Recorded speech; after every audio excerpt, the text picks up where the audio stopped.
The gaslighting was insane because I really thought I was crazy for thinking that I should be getting paid at minimum $2,500 for a collaboration. First red flag should have been like, I mainly see white creators. And that's why I feel like I got scammed. And she kept saying like she had so much experience and like yada yada yada. And I was like, okay, well, where is it? She said, well, actually, you don't even have to wait. I can cancel your contract tomorrow. I was like, okay then. I don't forget that I can have this, babe. Nobody else you. Nobody else makes you. Nobody else had a clue what I could do, what I could do.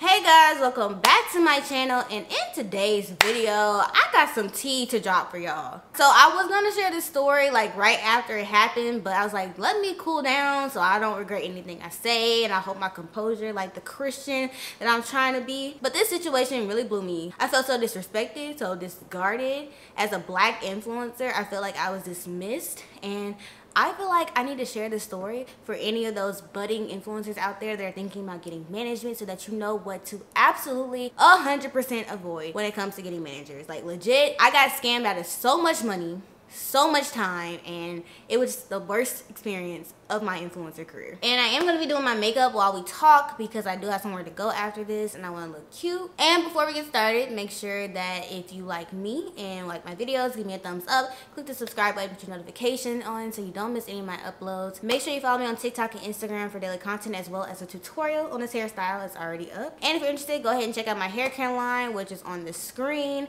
We are fully in stock of all of our products, and if you want to get some, they're there. Alrighty guys, let's get started. So let me explain what influencing is for people that might not be familiar. Honestly, it's not something that's largely talked about in the industry. In fact, it was like maybe a year into being an influencer before I found out about it. It's basically very similar to models. Like how, you know, models are signed to agencies, and these agencies basically get them jobs and gigs and things like that. It's the same thing, but instead of getting gigs and jobs, influencer management gets influencers brand deals. And you'll find that most of the really big influencers are signed to management companies. So it's something that's very common, but again, it's just not really talked about. And the reason why having management is really important as an influencer is because a lot of these really big companies do not reach out to influencers individually. They reach out through management companies. For example, let's say L'Oreal was looking for influencers for a campaign they're running. 9 times out of 10, they're going to contact an influencer management company and say, hey, we're doing a campaign.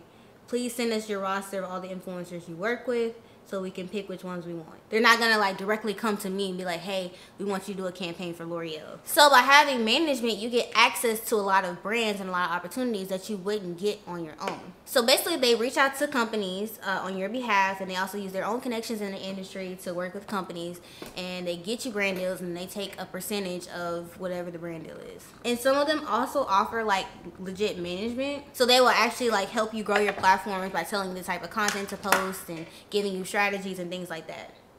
They typically have inside information. So yeah, that's why I wanted to get influencer management. So I heard about this maybe like the fall of last year, and so I started looking up and getting more information about it and realized it was something I wanted to do. But I never reached out to anybody or anything like that. I just was like, let me work on my content first before I start thinking about getting management, so that way I'll have something to offer and it will go, you know, both ways. But crazy thing, around Thanksgiving, like maybe 2 weeks before Thanksgiving, a company reached out to me wanting to be my management for my TikTok platform. So with influencer companies, like some of them will do all of your platforms and some of them will only do certain ones, and this one just was mainly focused on TikTok. So of course I looked them up to see if they were legit, and they were like a really big, you know, management company. Their roster included like a lot of influencers that you probably have seen on TikTok before. Like they're pretty well known. And I saw a couple of influencers of color on there, so I was like, that's a good sign. But first red flag should have been like, I mainly see white creators.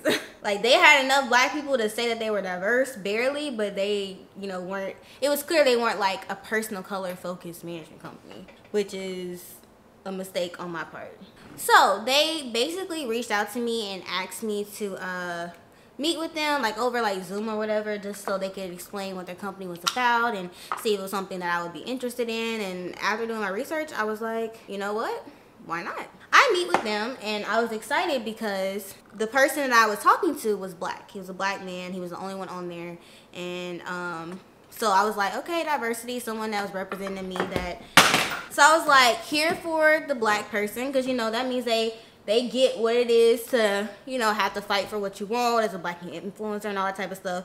And I feel like he can better understand my platform. So I was like, cool. And I mean, basically, we just had a really great meeting. He just kind of explained what the company was about. Really, we just managed a TikTok and how they were willing to work with me to make my content more brandable and get me brand deals. And they see a lot of potential in me as an influencer, you know, just great stuff.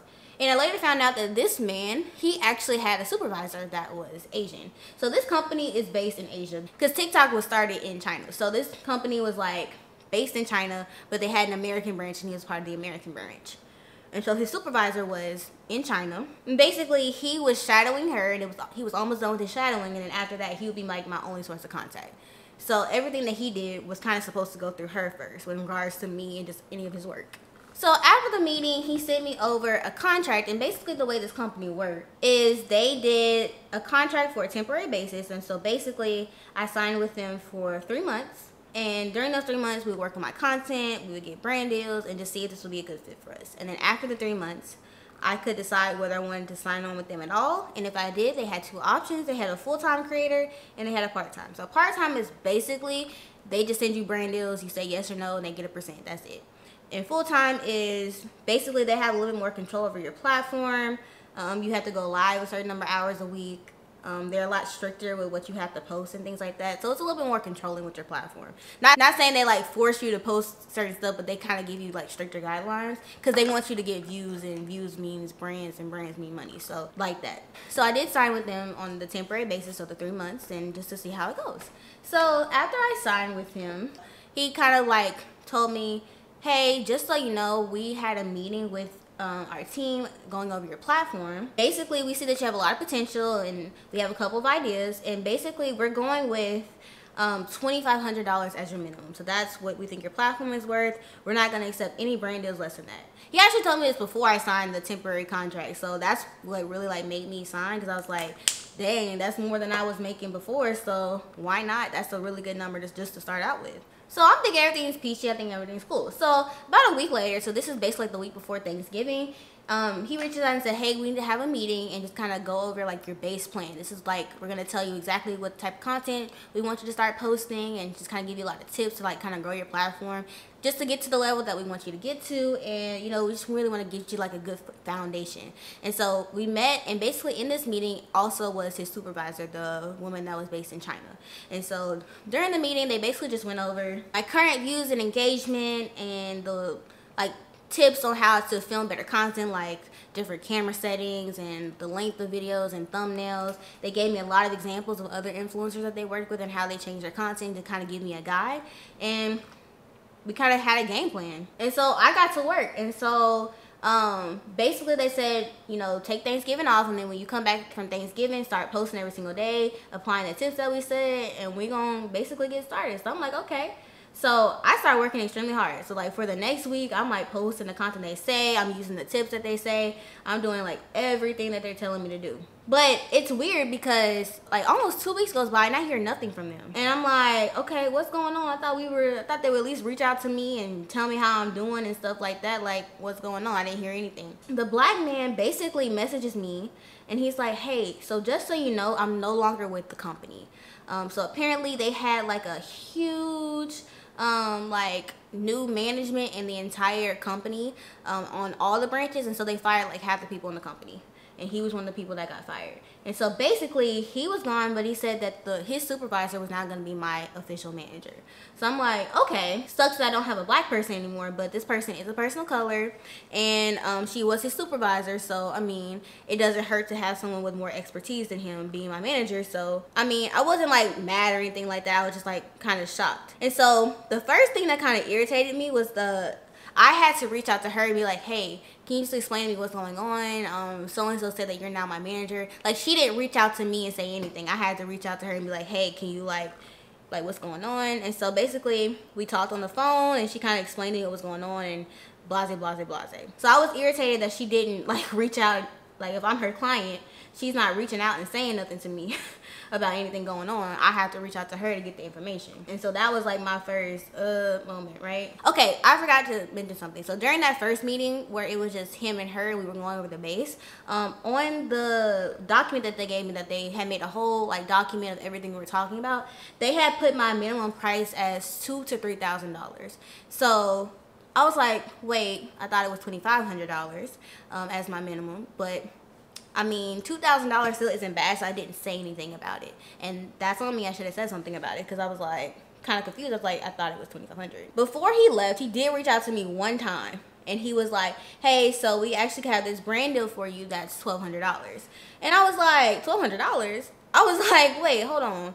I said, I thought you said my minimum was going to be $2,500. So why are you telling me to accept a brand deal that's $1,200? He was like, yeah, I know, trust me, I'm fighting for you to, you know, get the rates that you want, but I think for your first collab, you should go ahead and take this just so you can build up your reputation, and I think you should do it, but I completely understand where you're coming from, and trust me, I'm doing my best. And I was confused because I was like, I thought you already met with like the people in the company and they already said where I stood as far as the monetary aspect, but now you're saying that people are saying that I should take, like, I was just so confused, like it was just terrible communication on that part. After he leaves and I'm, you know, interacting with the new lady, same brand deal comes up. I was like, so-and-so told me that my minimum is going to be $2,500.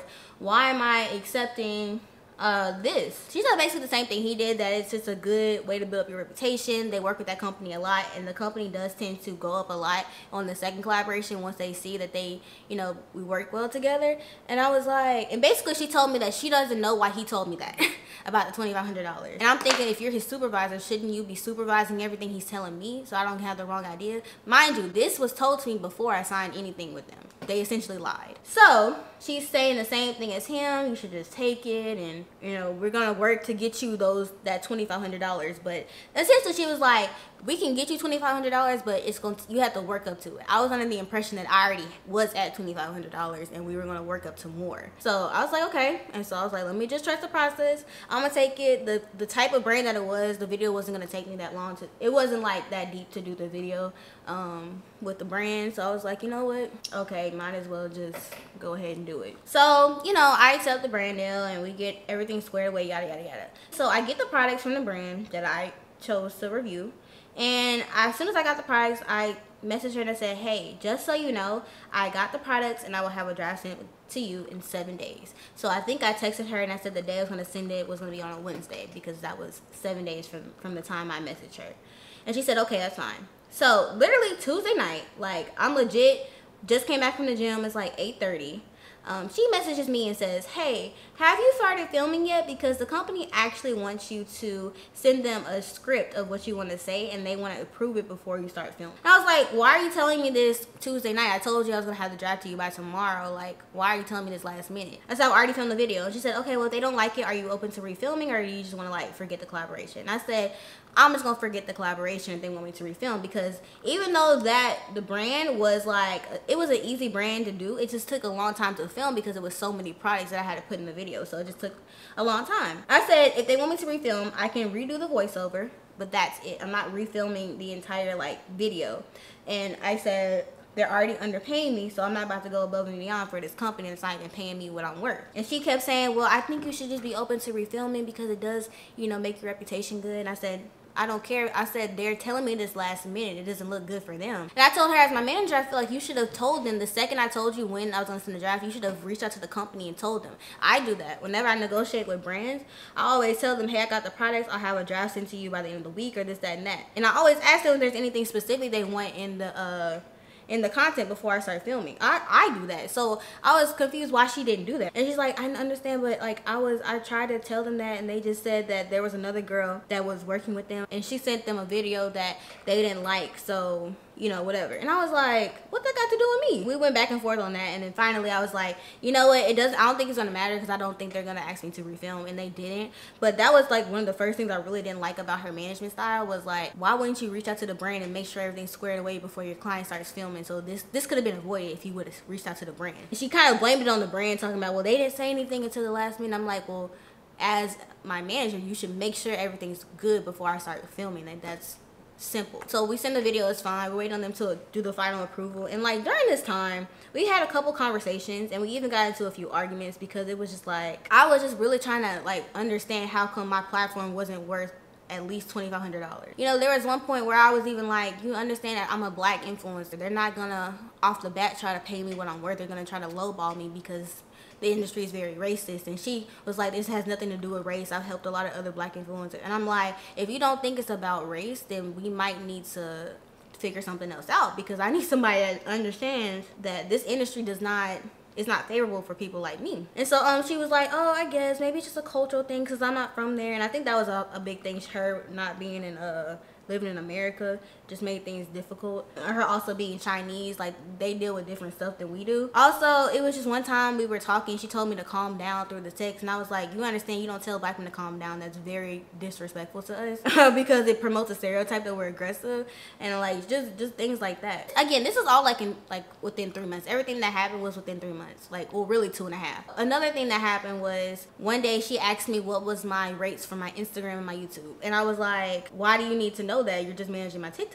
And she said, well, some of the companies are asking for like packages, like they want to do a TikTok video plus a YouTube plus an Instagram. And I was like, okay. I was like, but you don't get paid for the Instagram and the TikTok, right? Because you don't manage those things. And she said, well, actually we do get a percentage of the collab. And I was like, yeah, you mean a percentage of the TikTok video only, not a percentage of any Instagram or YouTube content I make. And she said, no, the whole package, because we negotiated. I said, okay, well, what if someone reaches out just for like an Instagram or just for like a TikTok and they just use the email? Okay, let me backtrack. Well, when I signed with them temporarily, they gave me an email. I put that email in the bio of my TikTok, and so they had complete control of that email. I have access to it as well, but they're the only ones responding to people, and so they manage that. So any collaborations for TikTok go through that email. But sometimes brands will reach out through the TikTok email asking for like Instagram or YouTube. And so I asked her, like, what happens if they reach out for like Instagram or YouTube content? Like, are you gonna negotiate that and then take a percentage of that even though you don't manage my YouTube or my Instagram? And she said, yeah, we can. Any opportunities that come through that email, we can get a percentage of. And I was like, well, it's just an email. Like, I don't understand why can't you just forward it to me and I can negotiate it myself, because you don't manage that. And she was like, well, we actually put your email on other different platforms and stuff to get noticed by other companies. So technically them reaching out to you is only because of like our work that we do on our end and our resources. And my thing is, I wasn't getting reached out to by any companies different than like what I normally get, which is mainly wig companies. So like they weren't doing nothing special, and I think that's why I was like, you just trying to take my money, because there's no way. Basically, she was like, well, that's the way we do it for our influencers. So if you don't like it, then I guess you'll have to cancel your thing or whatever, your contract or whatever like that. I'm like, so you telling me I have to accept you taking money from a platform you don't manage, you don't help me with, you don't do anything for, but you get to take money from that just because they used my TikTok email? I was like, are you serious? I was like, this is scammy. Like, there's no way. And also, there was a time where I was like, bro, why am I not getting any brand deals? It had been like a month and I hadn't gotten like not one brand deal. And she was like, oh, well, actually, as you can see, people aren't really reaching out through your email. And I'm like, but you told me you were going to use your connections to reach out to other brands and stuff outside of me and get them to notice me and get them to want to work with me. And she's like, well, actually, China had this huge recession. China had a huge COVID thing, and now everybody's in quarantine again. And so a lot of companies are shutting down. I'm like, but what about American brands, right? You know, the company that I was working with was based in China, but it was like one of them Shein companies, but like for like makeup and little things like that. I was so confused. I was like, what's going on? So it just didn't add up. And she also said, like, during this time around the holidays, companies typically use up their advertising budget for the year, and so they wait till like February and stuff to reach out. I'm like, that's not true, because around this time last year, I was getting brand deals in December and in November. Like around the holidays, when most people want to buy stuff, that's typically when they have the most advertisement. So the stuff she was saying doesn't make sense. She was blaming everybody but herself for why I wasn't getting brand deals. And I was like, bro, like, that's on you. So I'm just tell you right now, the whole time I worked with them, which was like 2.5 months, I only had that one brand deal, and that's it. Nothing else at all. And it was only for $1,200. So they take 20%. So I only basically got like $950 for 3 months. And that's why I feel like I got scammed, because it's like I could have been making so much more money if I wasn't with this company with my TikTok by itself, because I made way more than that in a month just working by myself. So the final straw of everything and like that kind of ended the whole situation was going back to that brand deal, right? So they approved it, posted it, everything was fine. So part of that brand deal was I was supposed to leave a link in my bio for a week. And so the day I posted, I said, hey, just want to see, make sure I get the right link. Can you just send me the link to the company? I messaged her. And so she told me where the link was. I got it, put it in my bio. Maybe, I want to say like 6 days later, she messages me and she's like, hey, do you mind updating the bio link to say that they're having a sale? Because they're having a sale and want you to like just make that adjustment. I'm like, and I was like, okay, sure, I guess. I said, but just want to make sure this link's only supposed to be up for a week, right? I thought maybe I got it confused. I thought maybe it was 2 weeks and I just didn't miss that part or something like that. And she's like, oh no, actually they want you to keep it up for an extra week because they sent us the wrong link to put in the bio. I was like, okay, well, are they gonna pay me extra for the link in my bio since they want me to keep it up for extra time? She was like, no, they just want you to put the correct link and just leave it in there for a week, and then after that they'll pay you. And I was like, what do you mean after that they'll pay me? I was like, I did what I was supposed to do. It's not my fault they put the wrong link. If they want extra time, they should pay extra money. Because the thing is, that link already had like 500, 600 clicks on it. And let's just say 10% actually buy something. That's 50 orders they just got. That's a lot of money. So you're making a lot of money off of having my link, having the link in my bio. So it's like, if I just let you leave it in there for a week, you're getting free promotion off of me and I'm not getting paid for it. And I don't do the whole free promotion stuff. Like, that's just not my vibe at all. And so I was like, I tried to tell her that. I was like, you know, what's going on? Basically, she told me they refused to pay me until I put the new link in my bio and left it in there for a week. So they were gonna withhold payment even though it was their fault. You're supposed to be my manager. Why can't you tell them that that's not gonna fly? Why can't you tell them that's not gonna work? Aren't you like supposed to be doing something else? She's like, well, I was up with them all night. She has a time difference. She was not up with them all night. She just had to stay up late to communicate with them.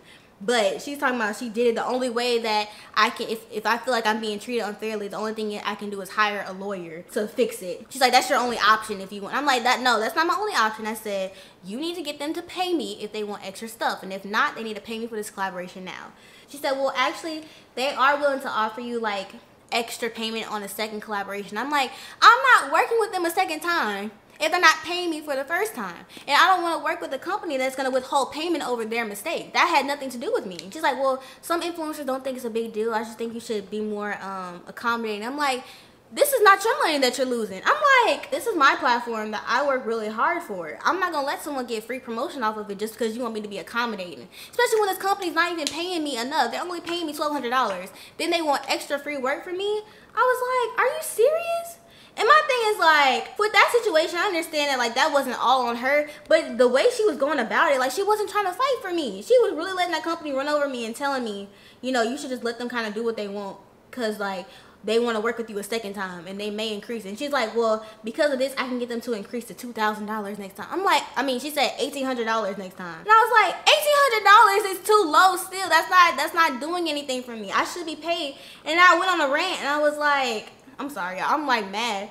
I went on a rant and I was like, I'm still not understanding why you're thinking that I should be doing collaborations right now that are like $1,500. Like, my platform is worth more than that. And she was like, well, you can't tell me that since working with us, we haven't helped you. We haven't even made a dime off of all the tips that we've given you and stuff like that. And I was like, you know what? Okay. One thing as an adult you have to learn is to pick and choose your battles.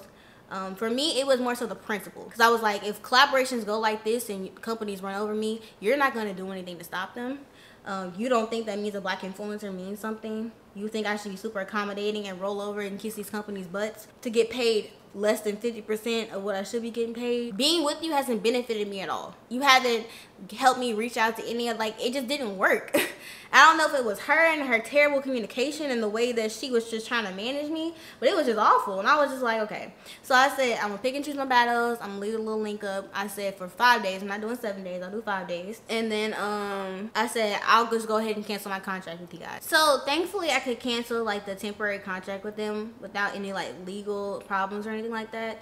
Basically, as long as I just completed the collaboration that we were working on, which I did, it was fine. So I'm glad about that. And so I told her basically, I'll leave the link up, and then after we get paid, first of all, it's a very long time to get paid, so I don't know why that was the case, but after we get paid for the collaboration, I will cancel my contract because I just don't think this is gonna work. And she told me, she said, well, actually, you don't even have to wait. I can cancel your contract tomorrow.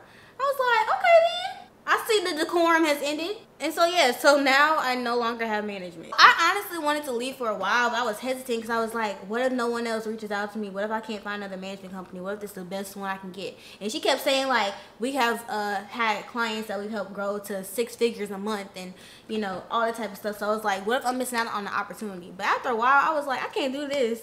I can't be stressed out every single time I talk to this person, scared that they're not gonna do what they need to do for me. And she kept saying like she had so much experience and like yada yada yada. And I was like, okay, well, where is it? Because like that's not giving. Oh, my body mascara is terrible. It worked out, you know, after praying about it and leaving.